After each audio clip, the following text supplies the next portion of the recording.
اس میں internal revenue کو بڑھانے کی بات کی. اب انٹرنل ریونیو کو بڑھانے کے لیے آپ کے پاس کچھ اور دلیل ہو سکتی ہے, میرے پاس کچھ اور دلیل ہو سکتی ہے. مقصد یہ ہے کہ اگر آپ کے پاس 100 روپے آمدن ہے, آپ کا خرچہ 110 روپے ہے, تو وہ 10 روپے مزید کیسے حاصل کیے جائیں. اس کے لیے مختلف سبجیکٹس, مختلف ڈائریکشنز ہو سکتی ہیں. اسی پر بیٹھ کر بات ہوتی ہے کہ وہ 10 روپے جو حاصل کرنے ہیں اپنی آمدن کو بڑھانے کے لیے, اس کے کیا کیا طریقہ کار ہیں, اور اگر کوئی سیٹسفیکٹری طریقہ کار, کیونکہ ہم یہ نہیں کہتے کہ ہمارا جو کہا ہے وہ پتھر پہ لکیر ہے.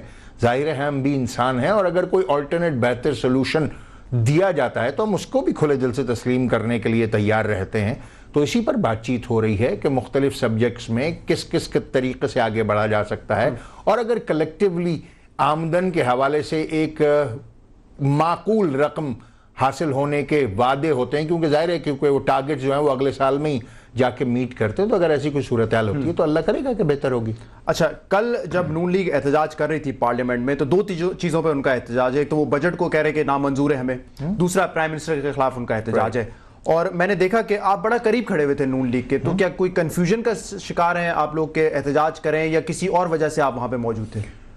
میرے بھائی, ذاتی حیثیت میں تو میرے دوست نون لیگ والے بھی ہیں اور پاکستان پیپلز پارٹی والے بھی ہیں, اور میرا اپنا جو پرائمری کنسرن رہتا ہے وہ یہ رہتا ہے کہ جو پارلیمنٹ ہے وہ کسی ایک جماعت کا نہیں ہے. پارلیمنٹ صرف حکومت کا نہیں ہے, پارلیمنٹ صرف اپوزیشن کا نہیں ہے, بلکہ پارلیمنٹ جو بھی پبلک ریپرزنٹیٹیوز ہیں ان کا ہے.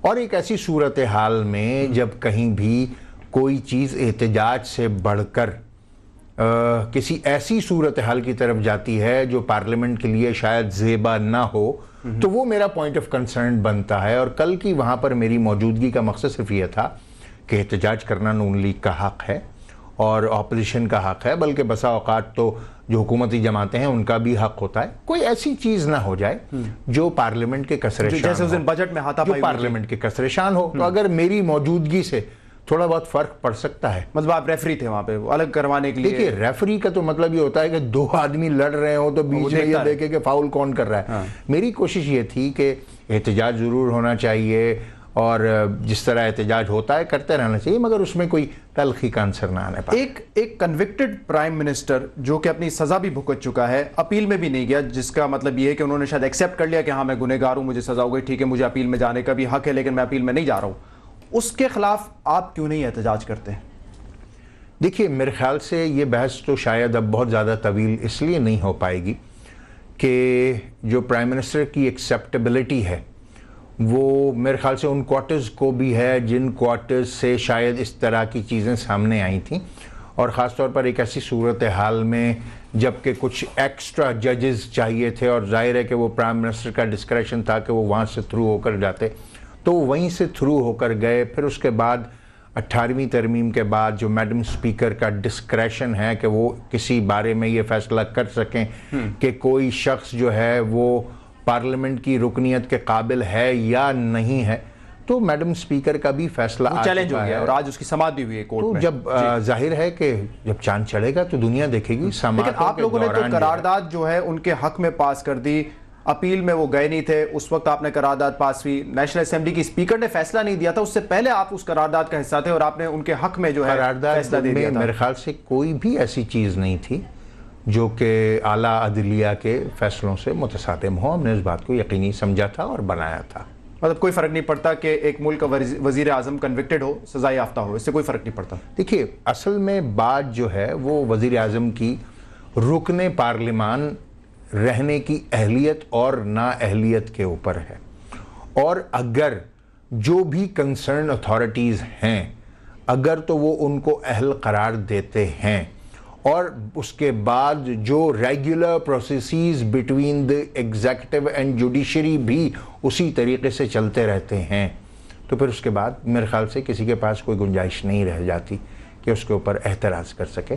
آج ایک تو سماعت ہوئی ہے جس اپیل کا ہم نے ذکر کیا, اسپیکر کا فیصلہ آیا, اسپیکر کی رولنگ آئی, اس کو چیلنج کیا عمران خان صاحب نے بھی اور خواجہ آصف صاحب نے بھی نون لیگ کے. دوسرا ایک بڑا اہم کیس چل رہا ہے, اور اب کہا جا رہا ہے کہ شاید ایک دفعہ پھر ہم دیکھیں حکومت ورسز جوڈیشری شروع ہو جائے. اسلان افتخار صاحب جو کہ صاحبزادے ہیں چیف جسٹس کے, ان کے خلاف سو موٹو لیا ہے ان کے والد جو کہ چیف جسٹس آف پاکستان ہے.